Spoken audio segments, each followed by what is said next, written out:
All right, I'm about pissed off with this. What's going on, everybody? Welcome back to this episode of G4 Outdoors. If you haven't previously seen our other videos on the Sig Sauer P322, go ahead and hit that subscribe button because we do have some issues with these. I did send them back to Sig Sauer. I sent them in on a Friday and it came back on a Thursday. We'll run in here, see what the paperwork says. We're going to run through a lot more ammunition today if the barrel holds up. But anyways, stick around. I hope you guys enjoy the video. Well, here's a little story about two friends that came together, and we started up a YouTube just to talk about whatever. We're on a boat catching big bass and smashing them cats. From review videos to just making you laugh. Cause we got guns, we got knives, we got fishing, we got hunting, we got everything you like. So hit that subscribe button. We're in the outdoors, doing things that we love. We're talking guitars, girls, green grass, and guns. Okay, so I do have two Sig Sauer P322s. They're not both mine. One of them is, and the other one is a friend of mine. Anyways, we got one of his and one of mine. So I called Sig Sauer, told him what the problem was, and they said that they are aware of an issue of leading barrels, or barrels being leaded by ammunition for no particular reason. And they sent me a shipping label, a FedEx shipping label. I took it to FedEx. Sent it out on my own. I'm not an FFL dealer. That is something that you're allowed to do. Sent it to Sig Sauer and they had it back to me at my doorstep with an adult signature, and I was able to get my guns back. So I'm gonna open one of these up and read you guys exactly what the prognosis was. I don't think it's a prognosis because I don't think they actually tested it. As many videos as I've seen on YouTube, I think that it's a known problem, and I think that it's something that they're just going to fix. I don't think they're going to be sending every gun back to them, but I do think that within a certain area of serial numbers, I think that they'll probably just send new barrels out to those and you send your old barrel in. So anyway, let's run over some, let's fold this top over real quick. So, are you still there? Did that hurt? So, customer request or comments: evaluate and repair unusual lead buildup in the barrel. Product number doesn't matter to you guys. Gunsmith comments down here a little bit below. Are you reading along with me? So, firearm inspection was performed. Work performed, replaced barrel. Tested, firearm passed function test and fired without malfunction. The ammo they used was Federal high velocity match ammo. That's not that one. So I don't have high velocity match ammo by Federal. Is that what I said? Yes, by Federal. But at any rate, and these 22 guns, they're meant to be plinksters. This is not a precision 22. So let me talk about barrels real quick. Okay, so let's just bring a company in that's known for accuracy, and that would be Versacarry.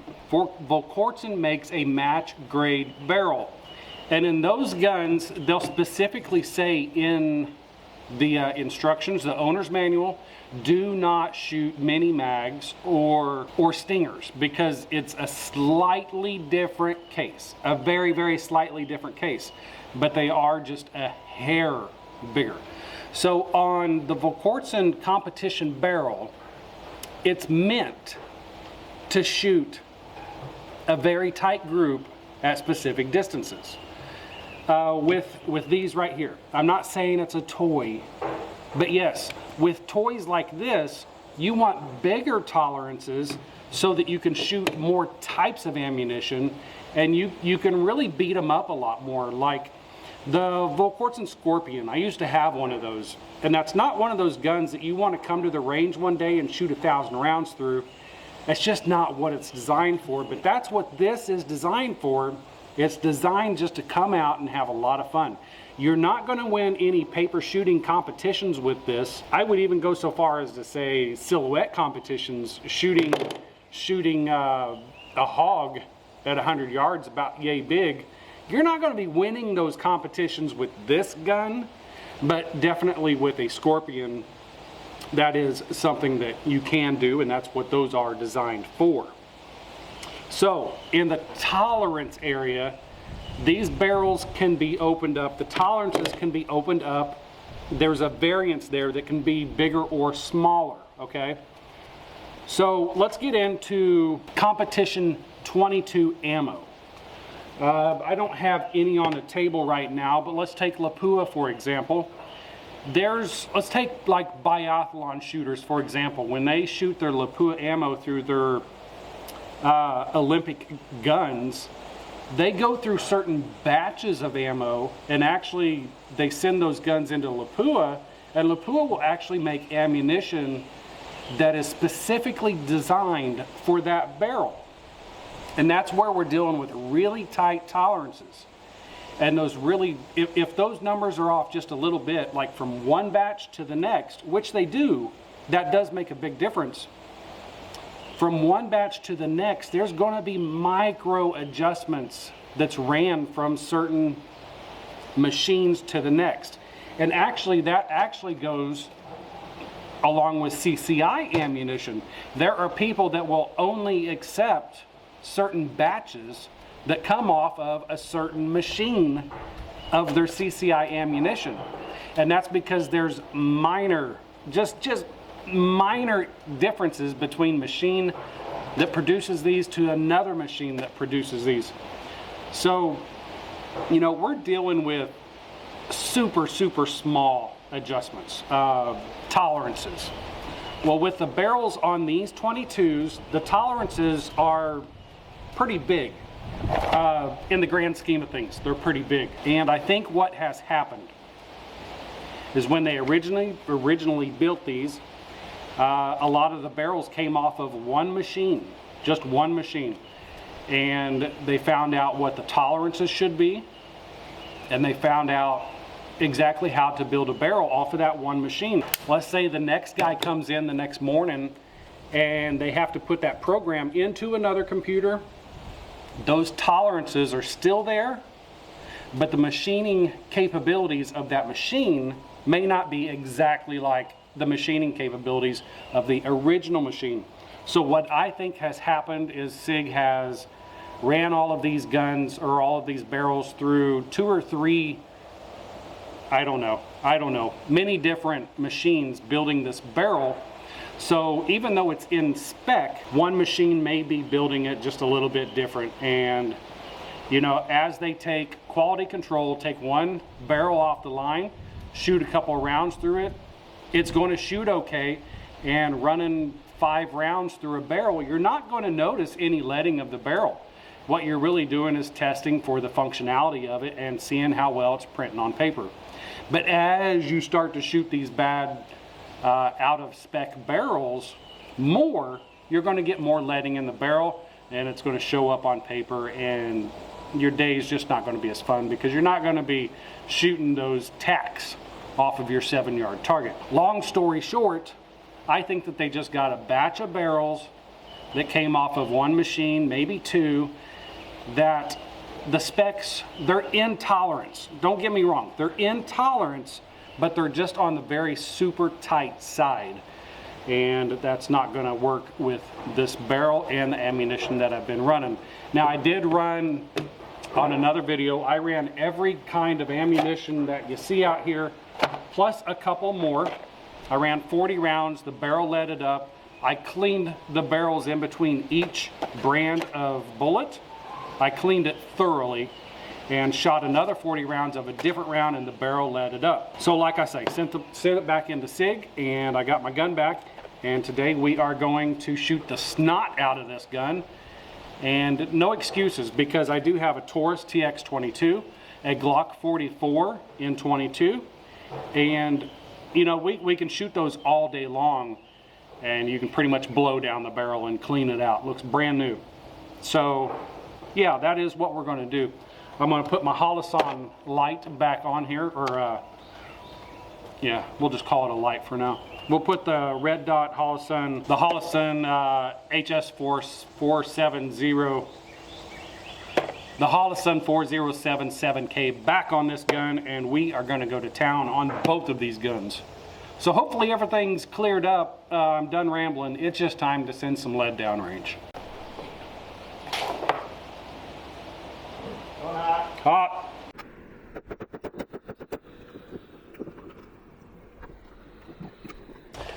All right, got my red dot back on there. Reflex red dot sight. I know what these are. I just, the name doesn't come out all the time. So we're gonna go ahead and load these up, guys, and we're just gonna let them fly, see what happens.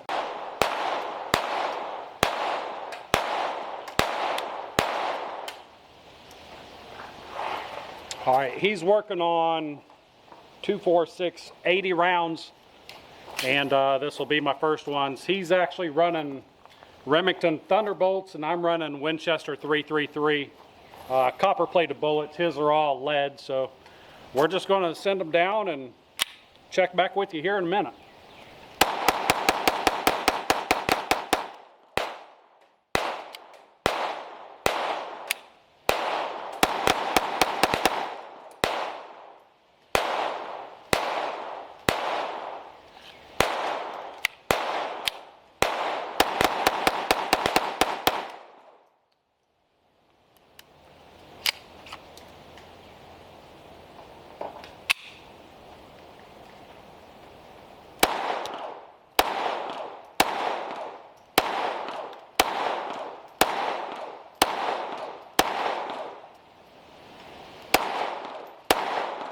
All right, I'm going to try my best here to show you this. This is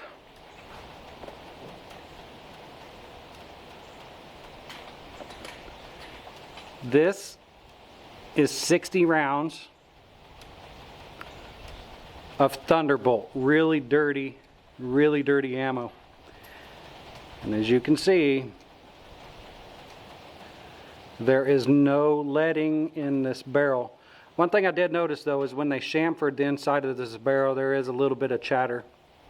Just a little bit. Not much to complain about, just what I noticed. So that right there is 60 rounds of Thunderbolt.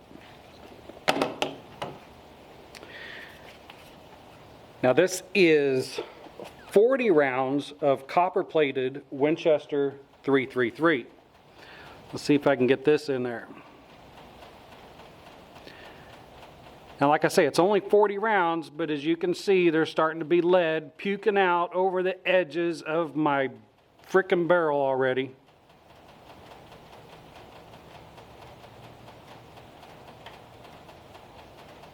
And that's only 40 rounds. So I got 2 new barrels. One of them is leading up again. That just pisses me off. And the other one is, there's nothing wrong with it.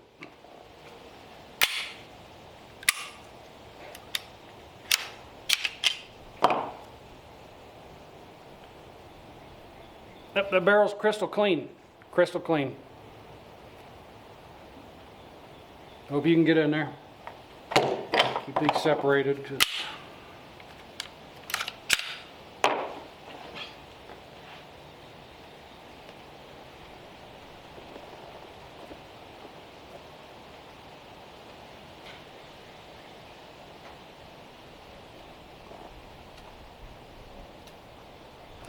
Anyway, copper-plated ammo should not be leading up this barrel. The copper-plated ammo should be just a hair larger.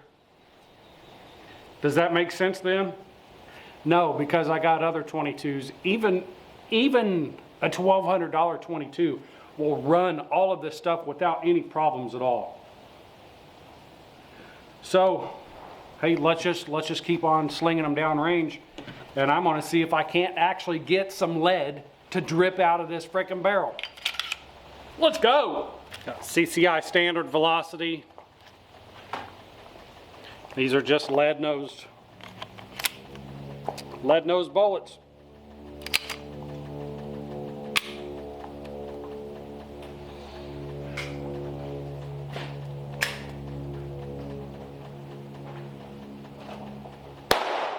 I can definitely tell. Readjust the red dot on here because it's way off.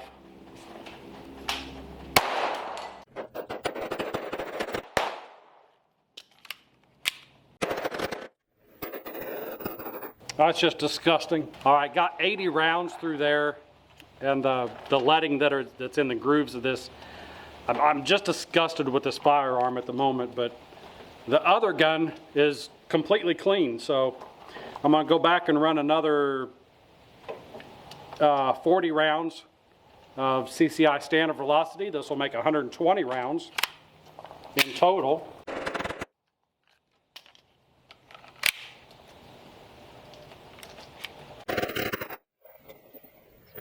All right, I don't know what's going on now, because let's see, with the copper plated 333 Winchesters, the barrel leaded up, and now I've got 80 rounds of CCI standard velocity, lead nose bullets, and my barrel is actually cleaning out.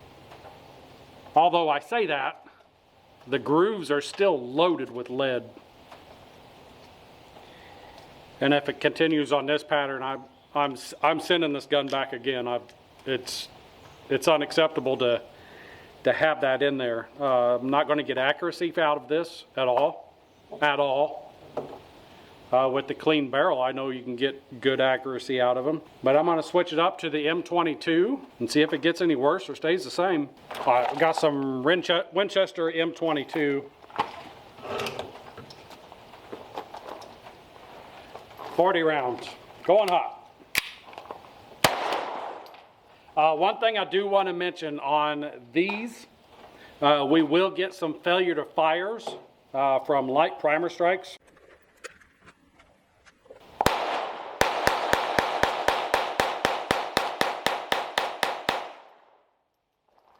So he's not having any problems with Thunderbolts, but a light primer strike on him.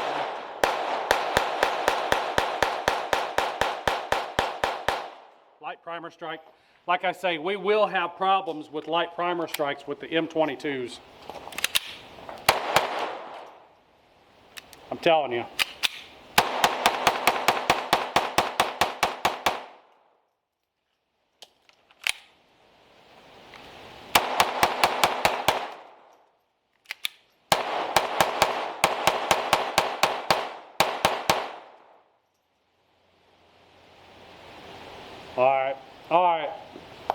All right, that's fucking, I'm about pissed off with this. So if you send your gun into SIG, you got a 50-50 chance of getting a good barrel out of it. So anyways, guys, if you want to see the saga of the Sig Sauer P322, stick around, hit the subscribe button, because this son of a biscuit eater is going back to Sig Sauer. Meanwhile, the other one, hey, hand me this gun real quick.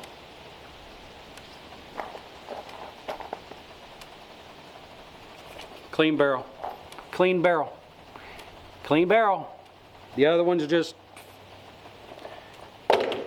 leaded up beyond anything that's even close to being acceptable. So anyways, guys, I hope you enjoyed the video. Stick around, hit the subscribe button if you want to see some more about this gun, because it will be going back. Anyways, hit the like button, hit the subscribe button, leave a comment down below. I'll see you in the next one. I'm out. No, because I tell you what, them son of a bitches, I send that back and they send me a goddamn fucking barrel that's not even good. And it just fucking fuck. It just pisses me off. And then he gets a good barrel, and then My Glock runs that M22 fine. Hey, what's going on, guys? Andy here, G4 Outdoors. If you liked this video, and I know you did, make sure you hit the subscribe button up here. Check out one of these videos right here off to the side. You're gonna have a fun time watching these videos, I promise. Thanks for watching the video, guys. If you liked it, make sure you hit the like button, hit the subscribe button. We'll see you guys later.